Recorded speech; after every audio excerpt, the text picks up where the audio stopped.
Hello everyone, welcome to my channel. आज हम इस वीडियो में Lux Flood concept of acids and base topic detail में discuss करेंगे। जो एसिड्स एंड बेस से रिलेटेड एक और इम्पॉर्टेंट कॉन्सेप्ट है, एक और इम्पॉर्टेंट थ्योरी है। पिछले वीडियो में हमने Arrhenius theory and Bronsted and Lowry theory के बारे में डिटेल में डिस्कस किया है। सो आज हम इस वीडियो में लक्स फ्लड कॉन्सेप्ट क्या होता है, एग्जाम्पल्स के द्वारा इसको डिटेल में डिस्कस करेंगे, बेसिक कॉन्सेप्ट समझेंगे, एम्फोटेरिक सब्सटेंस क्या होते हैं उसको डिस्कस करेंगे, साथ ही साथ इस कॉन्सेप्ट के जो लिमिटेशंस हैं उसको भी एक एक करके डिस्कस करेंगे। सो स्टार्ट करते हैं लक्स फ्लड कॉन्सेप्ट का बेसिक इंट्रोडक्शन।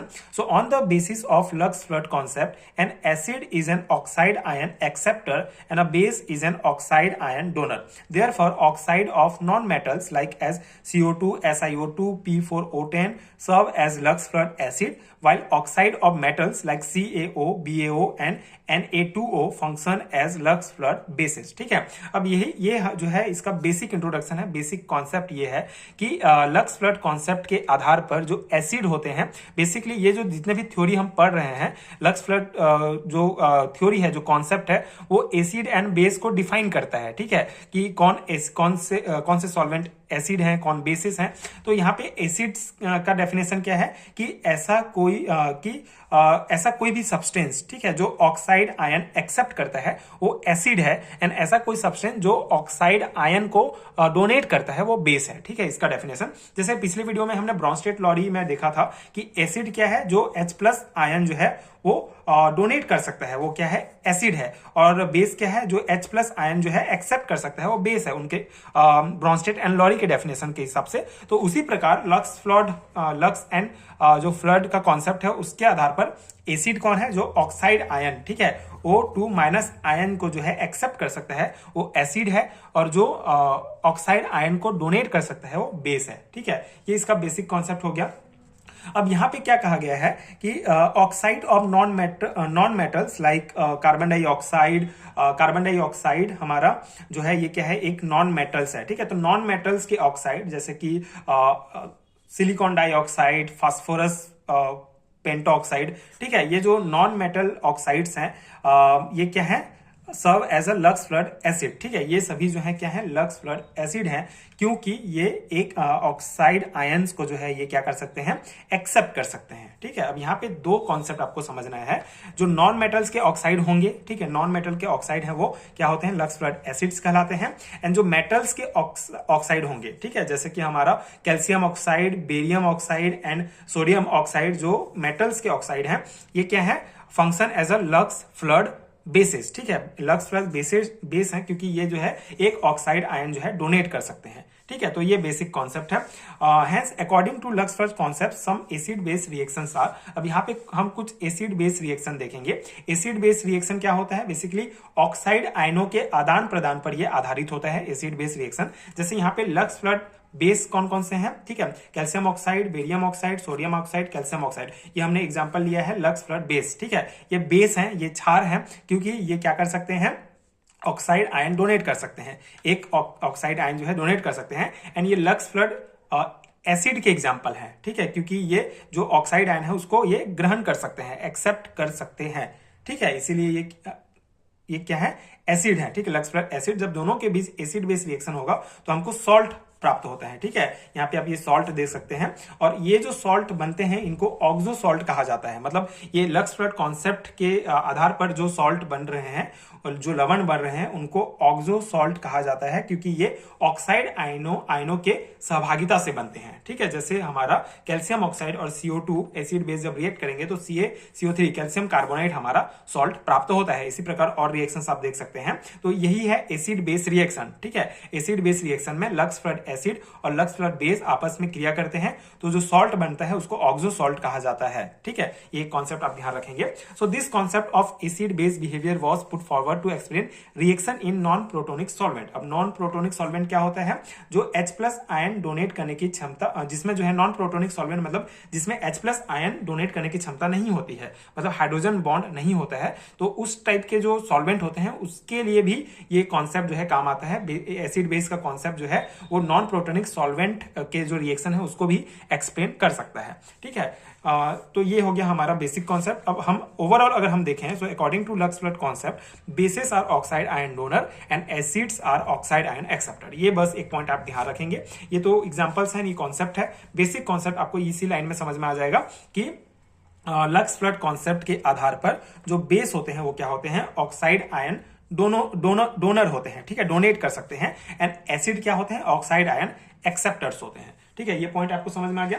कुछ और एग्जांपल है, जैसे अगर हम यहाँ पे सल्फेट आयन को लेंगे, SO4 जो बेस है, और एसिड है हमारा SO3। ठीक है, एंड ऑक्साइड आयन जो है O2 माइनस है। अब ये बेस क्या करता है, ये डोनेट कर सकता है, इसीलिए ये जो है ये ऑक्साइड आयन जो है डोनेट कर सकता है, इसलिए ये क्या है, बेस है। और ये एक्सेप्ट कर सकता है, इसलिए ये एसिड है। उसी प्रकार यहाँ पे कैल्शियम ऑक्साइड, लेड ऑक्साइड का भी एग्जांपल आप दे सकते हैं। ये जो है बेस है और ये एसिड है। ठीक है, और इसमें ऑक्साइड आयन जो है ये डोनेट और एक्सेप्ट कर सकते हैं। तो ये हमारा लक्स फ्लड कॉन्सेप्ट का example. This concept is useful only for those reactions which take place at high temperatures. The concept has a special importance in industries like glass, ceramic and metallurgy. अब ये जो concept है useful कब होता है, सिर्फ उन्हीं रिएक्शंस में यूजफुल है जहां पे हाई टेम्परेचर होता है। ठीक है, मतलब जो रिएक्शंस हाई टेम्परेचर में होते हैं वहीं पे जो है ये कॉन्सेप्ट हमारा यूजफुल होता है। और इसका जो कॉन्सेप्ट है वो इंडस्ट्रीज जैसे कि ग्लास, सिरेमिक, मेटलर्जी, इन सभी इंडस्ट्रीज में बहुत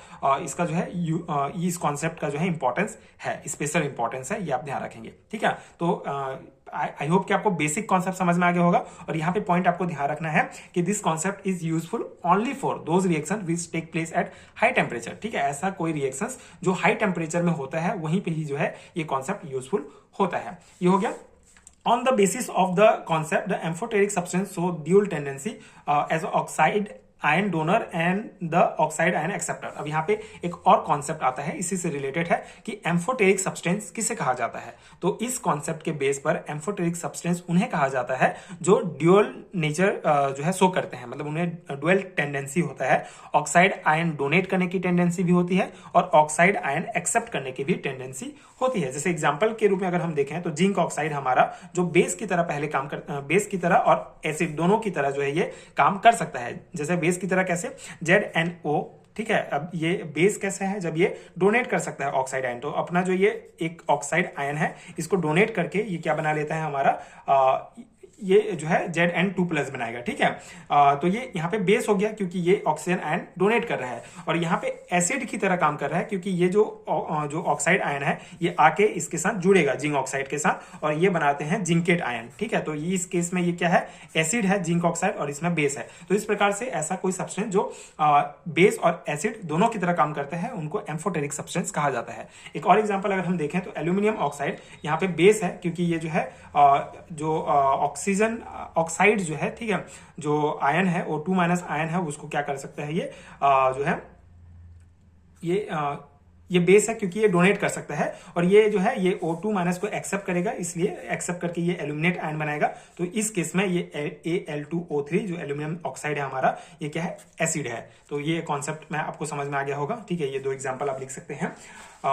Therefore, zinc oxide and aluminum oxide display amphoteric behavior because they have dual tendency of oxide ion acceptor as well as oxide ion donor। ठीक है, तो इनमें दो टेंडेंसी होती है, ऑक्साइड आयन को है ये डोनेट भी कर सकते हैं और एक्सेप्ट भी कर सकते हैं, इसीलिए इनको एम्फोटेरिक सब्सटेंस कहा जाता है। किसको, जिंक ऑक्साइड और एल्यूमिनियम ऑक्साइड को।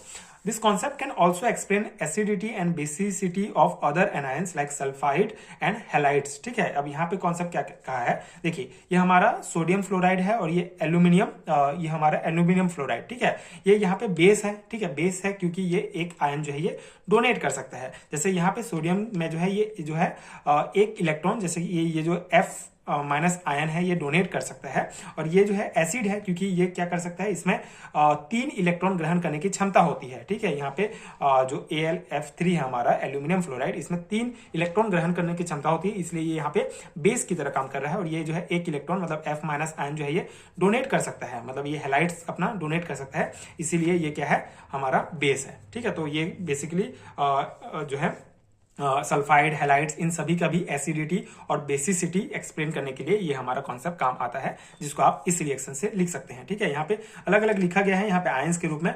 बाकी अगर 3NaF एंड Al(F)3 अगर रिएक्ट करता है तो हमारा बनता है Na3Al(F)6, ठीक है, जो होता है क्रायोलाइट। ठीक है, और यहाँ पे 3Na+, क्योंकि यहाँ पे ये F जो है वो डोनेट कर देगा और यहाँ पे जो है ये F को ग्रहण करेगा, इसलिए Al(F)6 3-, ठीक है, क्योंकि ये मैक्सिमम 3 इलेक्ट्रॉन जो है ये तीन इलेक्ट्रॉन जो है ये ग्रहण कर सकता है। तो ये एक कॉन्सेप्ट यहाँ पे दिया गया है। अब अगर हम इसका लिमिटेशंस देखें तो जो हमारा लक्स फ्लोरेट कॉन्सेप्ट है वो उसके कुछ इंपॉर्टेंट लिमिटेशंस भी हैं, तो यहाँ पे देख लेते हैं। This concept is the reduce form of Lewis acid base concept and Usanovich acid base concept. ठीक है, तो ये जो कॉन्सेप्ट है basically Lewis acid base concept और उसैनविच एसिड बेस कॉन्सेप्ट का रिड्यूस फॉर्म होता है। तो इसके कुछ लिमिटेशन, जैसे पहला है, this theory is only applicable to oxide system and does not cover acid and base in non oxide system. ठीक है, ये केवल किसमें, ऑक्साइड सिस्टम के लिए जो है ये एप्लीकेबल होता है। नॉन ऑक्साइड सिस्टम का जो एसिड बेस कॉन्सेप्ट है उसको ये एक्सप्लेन नहीं करता है, तो इसका एक लिमिटेशन हो गया। सेकंड है, does not include proton transfer. ठीक है, प्रोटॉन ट्रांसफर मतलब H+ ट्रांसफर से इसका कोई लेने देना नहीं है। ठीक है, इस प्रकार के कॉन्सेप्ट यहाँ पे काम नहीं आते हैं, तो ये प्रोटॉन ट्रांसफर जो है नहीं करता है, तो ये इसका लिमिटेशन होगा। Does not explain strength of acid and base. ठीक है, तो ये एसिड बेस का जो स्ट्रेंथ है उसको भी नहीं बताता है, तो ये कुछ इसके एप्लीकेशन हो गया। तो ये था Lux Flood concept acid base का। आई होप आपको समझ में आ गया होगा। बहुत बेसिक सा टॉपिक है बट इंपॉर्टेंट है बीएससी सेमेस्टर एग्जाम्स के लिए आपके, उसी अकॉर्डिंग मैंने ये नोट्स प्रोवाइड किया। लॉन्ग टाइप क्वेश्चन में भी आपको पूछा जा सकता है, तो आप ये पूरा कॉन्सेप्ट लिख सकते हैं अपने एग्जाम्स में। एंड अगर वीडियो हेल्पफुल है तो आगे के वीडियोस देखने के लिए चैनल के साथ जुड़े रहिए। इसके अलावा अगर आपको केमिस्ट्री के रिटन नोट चाहिए पीडीएफ फॉर्म में, तो नीचे डिस्क्रिप्शन बॉक्स में आपको पीडीएफ स्टोर का लिंक मिलेगा। आप यूनिट वाइज नोट्स ले सकते हैं, आप कंप्लीट सिलेबस का भी नोट्स ले सकते हैं, आपकी सुविधा के अनुसार आपको लिंक मिलेंगे डिस्क्रिप्शन बॉक्स में, आप चेक कर सकते हैं। इसके अलावा इस यूनिट के और वीडियोस अगर आपको देखने हैं और कॉन्सेप्ट समझने हैं तो प्लेलिस्ट का लिंक भी आपको नीचे डिस्क्रिप्शन बॉक्स में मिलेगा, तो आप चेक कर सकते हैं। And thank you so much for watching.